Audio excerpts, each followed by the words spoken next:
Hey, y'all, Scott here for MyHeroesThink.com. They sell beautiful 7-inch busts of libertarian heroes, Ludwig von Mises, Murray Rothbard, Ron Paul, and Harry Brown. I've got the Harry Brown one on the bookshelf now. Makes me smile every time it catches my eye. These finely crafted statues from MyHeroesThink.com make excellent decorations for your desktop at work, bookends for your shelves, or gifts for that special individualist in your life. They're also all available in colors now, too. Of course, gold, silver, or bronze. Coming soon, Hayek, Hazlitt, Carlin. Use promo code Scott Horton and save $5 at MyHeroesThink.com. All right, y'all, welcome back to the show. It's the Scott Horton Show. I'm him. ScottHorton.org is the website. You can find all the interview archives and the whole show archives and the blog and all the rest of it there. ScottHorton.org. You can follow me on Facebook, Twitter, and YouTube at /Scott Horton Show. All right, our guest on the show today is the great Patrick Cockburn, Middle East correspondent for the London Independent and author of quite a few books. The latest is Muqtada al-Sadr, The Shia Revival and the Future of Iraq. Welcome back to the show, Patrick. How are you doing? Great. Good. I appreciate you joining us on the show today. The Anbar province in Iraq, the predominantly Sunni Anbar province, it looks like there's a war on for control of the province, and they say that Fallujah and Ramadi are both, at least nominally, under control of the Islamic State of Iraq. Can you tell us what you know about the situation there? Yeah, there is a war on. It's a complicated civil war. What's really extraordinary is that Al-Qaeda in Iraq, which now operates under the umbrella of the Islamic State of Iraq and Syria, which was meant to be out of business 3 years ago, or very nearly so, is holding Fallujah, which is only 40 miles west of Baghdad, and had for a time held the center of Ramadi, which is the main city of Anbar province. Anbar province is actually enormous. It makes up about a third of Iraq, so it's all of western Iraq. So this is a tremendous change that Al-Qaeda should be taking over areas this big. Mm. And now, I guess, what about half a year ago, you reported and talked on the show about the fact that the basically Shiite army, or at least the army of the Shiite government of Nouri al-Maliki, had withdrawn from the Anbar province.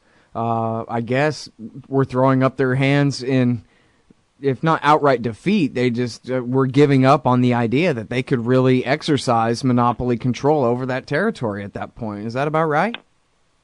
Well, it's actually worse than that. I mean, they seem to have devised a mix of repression and conciliation that they get the worst of both worlds. That we saw that last year, that there was sort of concessions and so a nice talk, and then in April they attacked a protest camp in Fallujah, which is near Kirkuk, and killed about 50 people. And we've seen the same sort of process really over the last 2 weeks. That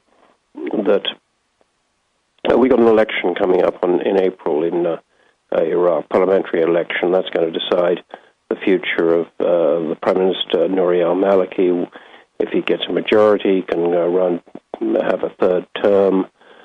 So he wants to look tough. He wants some successes. That seems to be what's behind all this. Things have got worse, mainly because of Syria. Syrian Al-Qaeda fighters have been crossing over into Iraq. There's been a big upsurge in suicide bombing. A lot of the bombers are said to be foreign Al-Qaeda supporters who've come into Syria, but actually end up by blowing themselves up in Iraq. The last couple of weeks, the army had an offensive. Then in one training camp, 24 officers got killed, including a divisional commander. Then they arrested a senior Sunni MP. Then they moved into the cities. Then they said they were moving out of the cities. Then Al-Qaeda moved in. Then now they say they're going to counterattack. So it's a great mess. But the government, basically what comes across is they're making it up by the day and not making it up very well. Yeah, I read in Reuters that they're resorting to airstrikes, and that can't be good. Yeah, I mean, because, they've been sort of attacking, showing pictures from drones and so forth.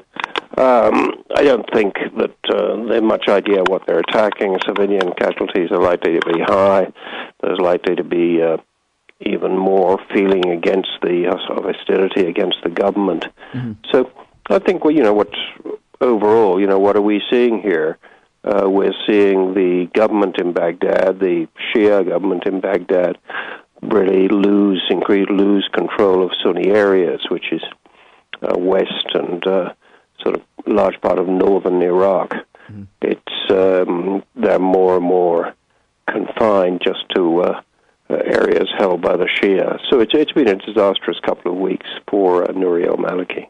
Well, now the Hawks are saying that this is all Barack Obama's fault, of course, because if only the Americans had stayed, then none of this would have happened. This is the power vacuum being filled by the bad guys because the Democrats are cowards. Yeah, it's sort of fantasy land, isn't it? I mean, the surge was always oversold. It's true that 2006 to 7, Al-Qaeda overplayed its hand. It became very unpopular among Sunni Iraqis. And they eventually, many of the tribes turned against them. But they were never entirely out of business. One of the reasons probably that they staged less attacks was they knew the U.S. was going. But I think that, what Senator McCain has been saying, if they just continued the surge for a bit, everything would have been okay. This is a very naive, primitive view of Iraqi politics, really the sort of thing that got the U.S. into such trouble after the invasion of 2003.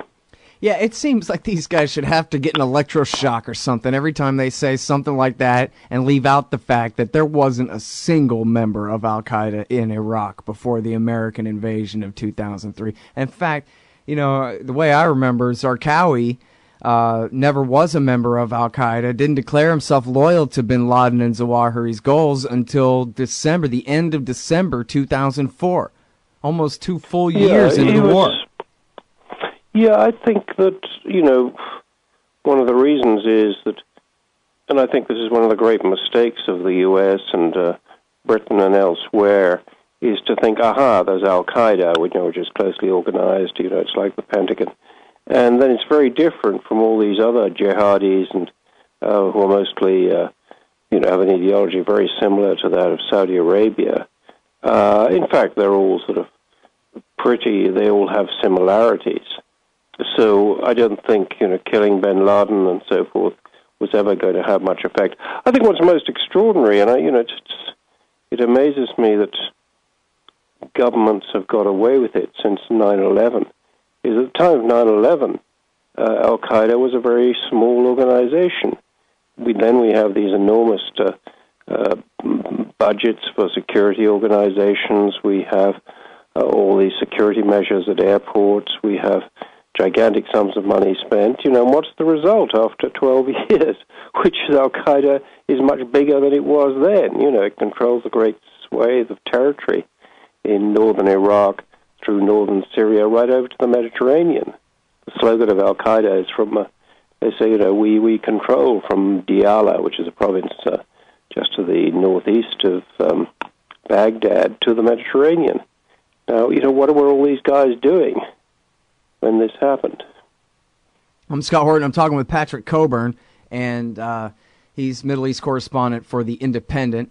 That's independent.co.uk. And here's a couple of articles I want y'all to look at. A long ferment in the Middle East. The Hazards of Revolution. That's at uns.com as well as independent.co.uk. And then this one is at both sites as well. Sunni monarchs back YouTube hate preachers, about the maybe just now beginning, relatively speaking, civil war, Sunni-Shia civil war, or at least this phase of it. And really even the New York Times, Michael Gordon admitted in the New York Times that this whole thing was touched off by the American invasion and their war to install the Shiite United Iraqi Alliance in power in Baghdad and really to help them and their Badr Brigade cleanse the city of Sunni Arabs, as they call it. Yeah, I mean, it's. I think that how did all this happen? Well, the surge was never as successful as anybody pretended that it was. Where the surge was, yes, it did do some things on the ground in Iraq, but a lot of it was directed at newsrooms in New York, to get Iraq, prevent Iraq being this a main issue in the 2008 election. And, I remember I was in Baghdad at the time and talking to reporters for, often pretty good reporters for American networks. They said, we just can't get on air, that somehow our bosses have been persuaded that this war is over and this war has been won. We'll be right back after this. All right, you guys, welcome back to the show. I'm Scott Horton. This is my show, The Scott Horton Show. I'm talking with Patrick Cockburn from The Independent. That's independent.co.uk. And we're talking about Iraq and Syria. And, this, as you said on the show before, as you've been saying on the show, and in your writing, the Sunni-based insurgency, for lack of a better term, in Syria, which a big contingent of that, a big part of that, are actually veterans of the Iraq War who've gone up to Syria to fight now. How that has re-energized the entire insurgency. They've been getting the short end of the stick from Nuri al-Maliki all this time, but now the revolution in Syria has got them thinking that it's time to go back to war. Enough of this ceasefire that started back in 2007. Yeah, I mean, I think that's one of the reasons that it's happened. I mean, Maliki, it's a pretty dysfunctional government. December before last, I should say now, at the end of 2012, peaceful protests started against the government. The Sunni, or about 20% of the population, wanted better rights. They wanted to end of persecution. They wanted an end to arbitrary arrests of their young men and women. And the government really didn't make any concessions or nothing adequate to the protesters. So what we've been having over the last year is sort of peaceful protest mutate into armed resistance, and the government always sort of underestimating what it was facing. And just after Christmas, it closed down the main protest camp, and that was one of the things which ignited the present explosion. Well, I mean, what kind of odds do you put on this thing? Does the Iraqi army have the ability to go in there and occupy ground, or is this a brand new era? It has the ability to go in there and kill a lot of people. It's about 900,000 people in the security forces in Iraq. But it's in many ways a way of sort of sopping up unemployment. A lot of these units sort of had never been trained. They don't have any exercises. I mean, they have guns, and people with guns can kill people. But since it's dominated by the Shia and they're facing the Sunni, I think a lot of people are dying. But, can they take it? Can they hold it? I doubt it, really. They don't have the manpower. I mean, they don't have the political sophistication to conciliate the Sunni. So I think they'll kill a lot of people, but that never got anybody very far in Iraq. I mean, you just you kill one guy, his younger brother will replace him. Well, then, so would you say the same thing about? A very violent future. Would you say the same thing about the Shiite Baathists in Syria too? Then, that I mean, you've been saying all along that the rebels can't sack Damascus there, but then again, it looks more and more like the government of Damascus can't really take back some of the provinces that they've lost. Is that a mirror image going on there? That still seems to be the case. That on the other hand, the rebels now have divided between ISIS, the Iraqi Islamic State of Iraq and Syria, which is Al-Qaeda, and the others, all the other rebel groups who are now fighting their sort of civil war within the civil war. So this must be good news for Assad. And must mean that the rebels as a whole get weaker. But even so, it would be very difficult for Assad to win an all-out victory. Mm-hmm. Well, and I guess, we saw this in Iraq, too, and this is, I guess, why I'm a little bit surprised to see the level of fighting by al-Qaeda in Iraq, as well as in Syria, and Iraqi al-Qaeda in Syria all this time, is because they really wore out their welcome fast in Iraq. The people of Iraq, I guess most of what they called al-Qaeda in Iraq were foreigners who traveled there, at least, a great percentage of them. And they were such jerks with all their suicide bombings of marketplaces and all that kind of thing. Instead of fighting the occupation, they got the Sunni Iraqis into a civil war with the Shiites, and which they lost, and all of this. And so everybody hated their guts because they're horrible. And that same kind of thing, it sounds like, is what's going on here in Syria as well, where the local Syrian Sunni Arabs are saying, hey, thanks, but no thanks for your help anymore, because we don't want to do what you say either. Yeah, they're incredibly violent bunch of people, And, one of the things that touched off the present one was that a well-respected militant from one of the other rebel groups was kidnapped by al-Qaeda, and the next held for several days, and then his sort of badly tortured body turned up. This was about a week ago, and there were pictures all over the internet of what the guy looked at, like a sort of smooth young man before he was picked up by al-Qaeda, and what he looked like a week later, which he's basically been torn apart. So for reasons of anger at that, or just plain fear that they're going to be next, all the other non-al-Qaeda organizations are sort of rallying against them. But will they be able to wipe these people out? No, I don't think they will. I think it'll end up with some sort of agreement that al-Qaeda will be more careful in how it handles these people. But I don't think they're going to go out of business. Mm-hmm.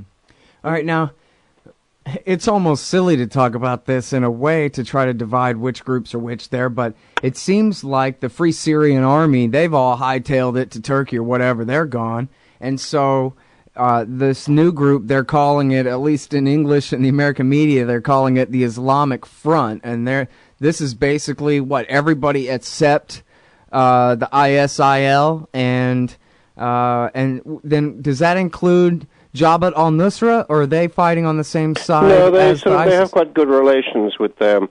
The thing about the Islamic Front is it's paid for by Saudi Arabia. That's the key fact. That's why these guys have come together. They're on the Saudi payroll. Some organizations within it more than others, but effectively it's paid for by the Saudis. So it's very jihadi, very Islamic. It wants Sharia law. It's been involved in a number of massacres, but it's anti-al-Qaeda as well as being anti-Assad. But the key fact about it is that this is a proxy for Saudi Arabia. Mm-hmm. Well, and is that even a safe bet that they would stay loyal to Prince Bandar rather than switching to Ayman al-Zawahiri and switching to even the ISIL guys that they're supposed to be fighting now? Well, first of all, what these guys believe isn't that much different from al-Qaeda. They're deeply sectarian. They believe that all Shia are heretics and should be killed. Or similarly, they've killed a lot of Christians. That they ideologically they're very much the same. Okay, so now what about the war spreading to Lebanon? Well, that's sort of happening. We've had bombs in Tripoli and in Beirut that. The sort of local al-Qaeda commander was picked up and subsequently died. It's been mysterious about how he died, but he is dead. But, it's clear with these bombings and assassinations and so forth that Lebanon is being sucked into this. Now, how far will this go? Hope maybe it won't happen that fast. But, that's the general direction. It won't happen that fast because the Lebanese have had 15 years of this. They're not eager to go back. 15 years of civil war. They're not eager to go back to it. Mm-hmm. But it could happen, and you can sense Lebanon slipping quite slowly, but slipping into the sort of turmoil of the Syrian civil war. Right. Well, yeah, 3 years ago, at the dawn of the so-called Arab Spring, when I talked to you then, you said, well, hold your horses because, well, that's my paraphrase. Sure. Just wait a minute because this is going to be a long, hard fight, and nobody really knows what they're doing, and there are a lot of opposing sides and allied sides and a lot of tough rows to hoe, basically. A lot of turmoil before we see the rights of man take hold in the Middle East as a governing philosophy. Sure, yeah. I mean, I think that I'm afraid that's turned out to be all too correct. I think a lot of media was pretty, foreign media was pretty naive in thinking that this was going to be a new sort of velvet revolution, like sort of Czechoslovakia and whenever it was, 1989, now we have sort of Egypt, Libya, anarchy, Egypt, the army back in control, having shot about 1,000 people. In most of these countries, things are worse than they were. But maybe, the story isn't over yet. The revolutions have long periods when they seem to go backwards, suddenly they go forwards again. Mm-hmm. But just at this moment, the situation doesn't look too good. Yeah. Well, it seems like, and I don't want to build it up too much, but it seems like the possible nuclear deal with Iran could really be a big thing. And I saw where the Saudi king said something along the lines, or, the foreign minister said, yeah, maybe that would be all right. And it seems like that could really be perhaps a possible first step toward nipping the Sunni-Shia Arab civil war in the bud, rather than just, seeing this go on as a proxy war between Saudi and Iran from now on. Yeah, I think the Saudis, on the one hand, their main sort of priority is opposing Iran. On the other hand, maybe they think maybe we can do a deal. I never quite understood why they're so worried about the Shia and the Iran, because the Shia can really only be a factor in countries where there are a lot of Shia, and there are only about 4 of them. Almost all the Muslim countries in the world are heavily, Sunni. 90% of the Muslims, about 1.6 billion in the world, 90% of them are Sunni, and the Shia aren't going to make any headway in countries where they're dominant. Right. Yeah, the Saudis don't have too much to lose, I don't think either. All right, well, thanks very much for your time. It's great talking to you as always, Patrick. I really appreciate it. Not at all. Thank you. Bye. All right, everybody, that's the great Patrick Cockburn, author of Muqtada and foreign correspondent, Middle East correspondent for the Independent.co.uk. Hey, I'll Scott Horton here to talk to you about this great new book by Michael Swanson, The War State, The Cold War Origins of the Military-Industrial Complex and the Power Elite. In the book, Swanson explains what the revolution was, the rise of empire, and the permanent military economy, and all from a free market libertarian perspective. Jacob Hornberger, founder and president of the Future Freedom Foundation, says the book is absolutely awesome, and that Swanson's perspectives on the Cold War and the Cuban Missile Crisis are among the best I've read. The poll numbers say that people agree on one thing. It's that America is on the wrong track. In The War State, Swanson gets to the bottom of what's ailing our society. Empire, the permanent national security bureaucracy that runs it, and the mountain of debt that has enabled our descent down this dark road. The War State could well be the book that finally brings this reality to the level of mainstream consensus. America can be saved from its government and its arms dealers. First, get the facts. Get The War State by Michael Swanson, available at your local bookseller and at Amazon.com. Or just click on the book in the right margin at scotthorton.org. Hey, you own a business? Maybe we should consider advertising on the show. See if we can make a little bit of money. My email address is scott@scotthorton.org. Fact. The new NSA data center in Utah requires 1.7 million gallons of water every single day to operate. Billions of Fourth Amendment violations need massive computers and the water to cool them. That water is being supplied by the state of Utah. Fact. There's absolutely nothing in the Constitution which requires your state to help the feds violate your rights. Our message to Utah: turn it off.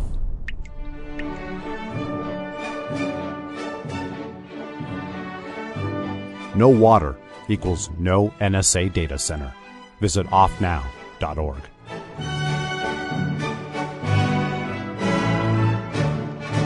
Hey y'all, Scott Horton here for WallStreetWindow.com. Mike Swanson is a successful former hedge fund manager whose site is unique on the web. Subscribers are allowed a window into Mike's very real main account and receive announcements and explanations for all his market moves. The Federal Reserve has been inflating the money supply to finance the bank bailouts and terror war overseas. So Mike's betting on commodities, mining stocks, European markets, and other hedges against a depreciating dollar. Play along on paper or with real money, and then be your own judge of Mike's investment strategies. See what happens at WallStreetWindow.com.